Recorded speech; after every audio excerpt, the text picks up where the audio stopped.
टोपी सिद्ध करीशुं। मलमलनुं वस्त्र लीधुं छे, एमांथी आपणे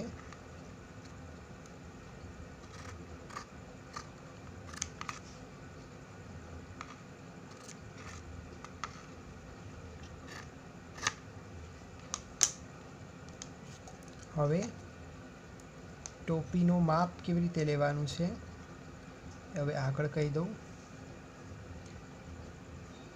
हूँ फेविकोल यूज करूँ छूँ। सीवવું હોય તો સીવી પણ શકાય। સીવવાનું જ છે, મારે વિડીયોના હિસાબથી થોડું ઇન્સ્ટન્ટ બતાવવાનું છે એટલે ફેવિકોલ યુઝ કરીને બતાવું છું। આ રીતે પહેલાં તો સીવી લેવાનું।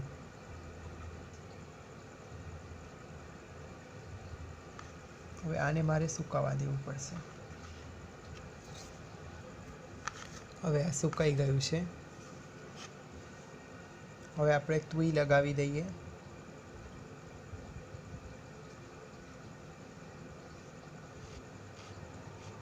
બહુ ઝીણી સીવવાનું થાય નહીં એવી જગ્યાએ ફેવિકોલનો યુઝ કરવામાં કોઈ વાંધો નથી, કરી શકાય। કેમ કે પછી બહુ બારીક વસ્ત્ર હોય તો સીવતા સીવતા જ ખુલી જાય।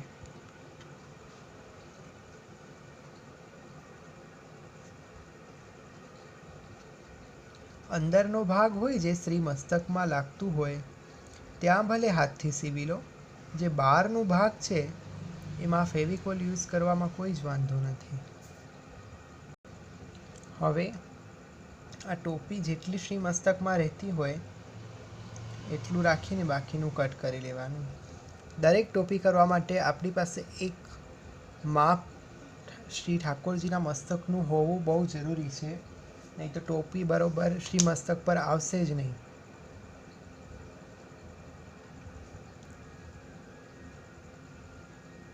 હવે આને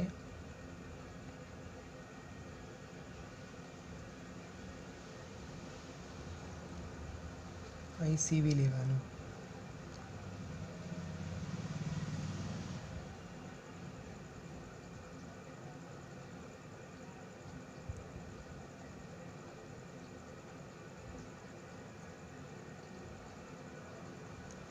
આ રીતે દબાઈને સીવી લેવાનું છે। આ સીવી લીધું, બરાબર। હવે આપણે આને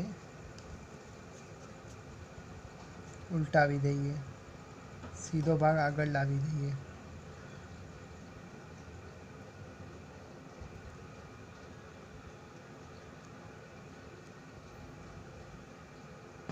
બહુ નાની છે એટલે ધીમે ધીમે કરી દઈએ।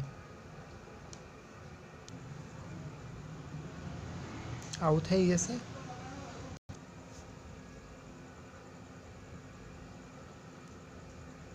આટલો જેટલો ભાગ રાખવો હોય એટલો રાખીને પછી આ રીતે દોરો વીંટવાનો। ટોપી ઘણા પ્રકારની છે, એમાંના આ એક પ્રકારની ટોપી છે। એવી ઘણી પ્રકારની ટોપી આવે, આગળ પણ ટોપીના બધા વિડીયો આવ્યા છે।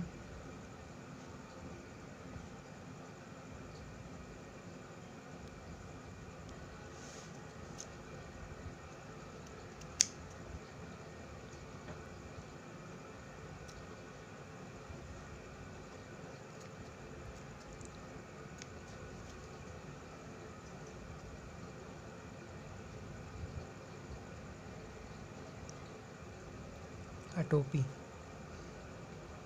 એવું લાગે કે આ બધા દોરા નીકળે છે તો સેજ સેજ ફેવિકોલ લગાવી લો તો એનું દોરા નીકળશે નહીં, એમ પણ નહીં નીકળે।